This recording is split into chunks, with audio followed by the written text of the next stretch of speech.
The Shadows of Ashwood. Chapter 1. A familiar haunt.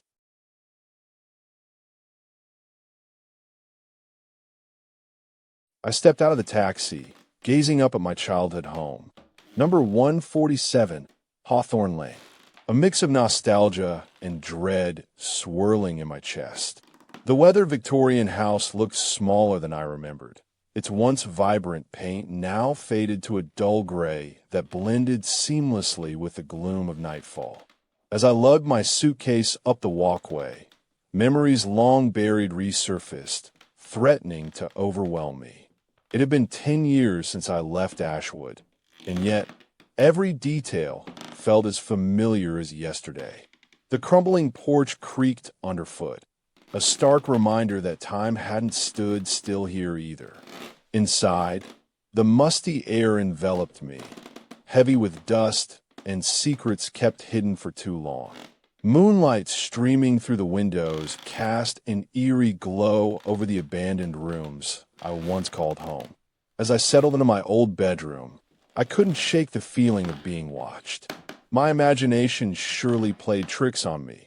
It was just residual stress from the past decade of city living. Yet every nightfall since returning to Ashwood brought with it this suffocating sensation. That unseen eyes followed my movements as dusk turned to darkness. The first night, I awoke to an inexplicable chill seeping through the sheets. Sitting up in bed, I strained to listen over the ticking clock, but there was only silence. Shadows played hide and seek along the walls, morphing into grotesque silhouettes that seemed to move of their own accord. I convinced myself it was simply the old house settling, the wind whistling through cracks and crevices. My mind raced with thoughts of everything I'd left behind. My parents' troubled relationship, best friend Emily's mysterious disappearance in our teenage years, and the countless nights spent hiding under this very roof from those childhood terrors that had shaped me. I tried to distract myself by exploring the town during the day. The quaint shops, the park where we used to play until sunset. The locals greeted me with a mixture of curiosity and wariness, as if unsure I was truly back. One afternoon, in a dusty antique store on Main Street, my fingers trailed over a vintage music box adorned with intricate flowers and vines. The shopkeeper warned, "Don't touch it. The melody might stay with you." Yet something compelled me to hold it. An enchanting lullaby swirled through my head, transporting me back to laughter-filled summers. Emily's voice, her face, and even the taste of wildflowers filled my senses. On my first night back home, a breeze rustling the leaves outside carried that same haunting tune into my room. The music box must have been playing in another part of the house, I rationalized. Sleep escaped me as the melody wove itself into my dreams, only to be replaced by whispers and muffled sobs in the dead of night. I woke with a start, heart pounding. It was just the wind or my own subconscious. Still, the memory lingered when morning light crept through the curtains. The box's presence weighed heavily on me as an unsettling connection between past and present seemed to unfurl. The days blurred into weeks, a comforting routine of work at the local bookstore by day and solitude in the house by night. One evening, while preparing dinner, I caught a glimpse of something flicker out of the corner of my eye, only to find nothing there. It was paranoia creeping back in. The wind howled, the lights flickered as they often did, and that lullaby continued to reverberate through my mind, an otherworldly whisper weaving with the shadows dancing across the walls. As I drifted off, a shiver ran down my spine. This time it sounded closer.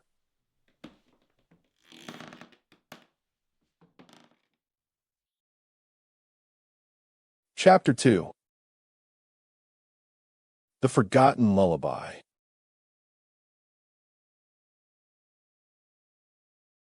Days transformed into weeks. each one more unsettling than the last. My job at Brookhaven became a refuge from the haunting visions and sounds. One afternoon, while arranging books in the children's section, a customer mentioned the old treehouse behind our house, long abandoned since my childhood adventures with Emily. Curiosity propelled me to revisit it after closing hours. The ladder was sturdier than I remembered, a relic of times we'd spend hours dreaming amidst leafy canopies, sharing secrets. Dust clung to the wooden slats as I ascended into a familiar nest of memories and rustling leaves. My hand brushed an old music box, the one that now occupied my dresser back home, buried beneath a tangle of forgotten trinkets. In its belly lay a note, for Lila, the same melody from my dreams spilled forth, echoing in the hollow tree trunk. A chill crept down my spine. This was no coincidence.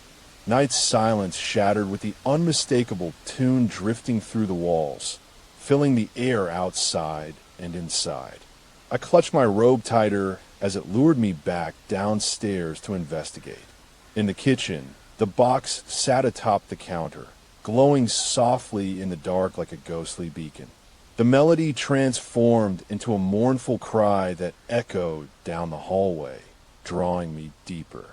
My feet led me, with a mix of curiosity and dread, toward my childhood bedroom.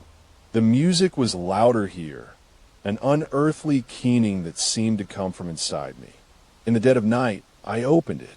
The lid revealed a tarnished silver locket adorned with what looked like wildflowers. When I lifted it to the light, it fell open, revealing two photographs. Emily, 1989, and myself, 1995. The resemblance was uncanny yet unsettling, an echo of past and present colliding. That night's sleep was tenuous at best.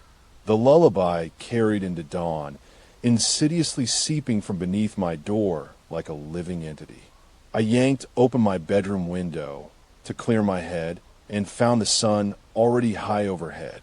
The melody had grown louder, more haunting, coming from outside. It was then that I saw her.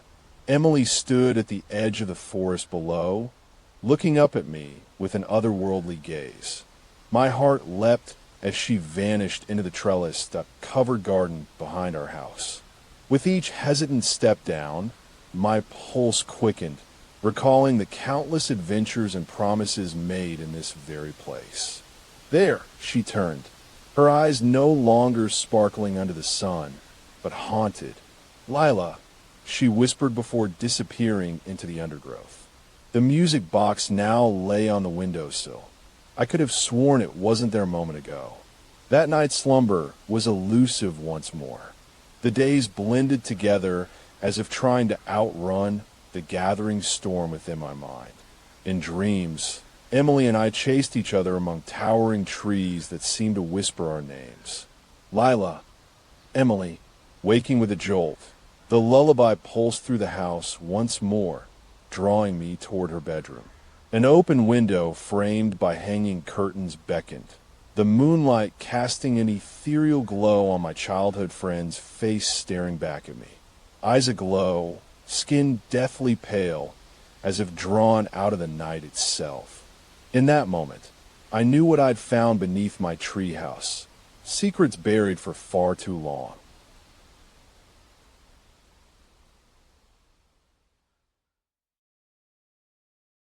Chapter 3. The Uneven Reflection. The mirror in my childhood bathroom stared back with a reflection I recognized yet didn't.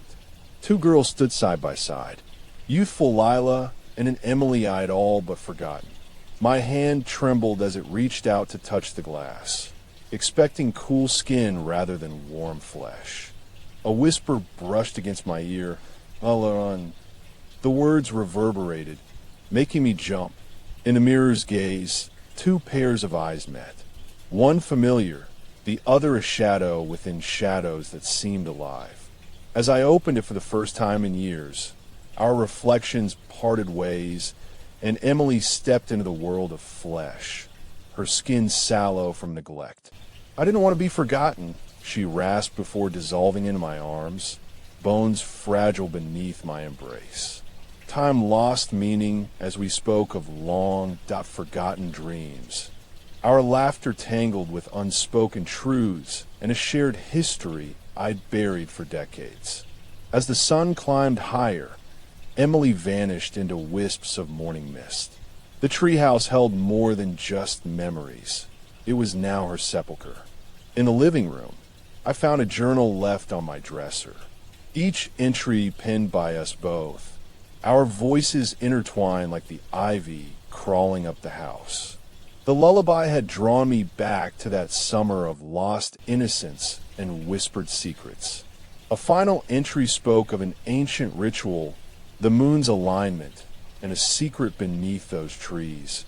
As the sun dipped beyond the horizon today, Cypress Grove at dusk, where we carved our names in stone hearts. Beneath our symbols, a rusted key awaited. It fit neatly into my palm. Unlocking the lid revealed a locket with both of us inside.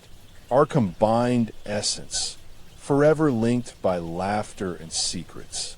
In that hollow, as stars claimed the sky, I understood some stories must stay buried. Yet in their depths, something stirred within me or outside. With shaking hands, I placed it against my chest and descended into the heart of the forest, ready to face whatever unearthed itself from beneath ancient oaks. Emily stood there, her eyes no longer lost, an invitation to confront what lay between us. There are some stories meant to remain buried, but they can still haunt you if you close your eyes tight enough.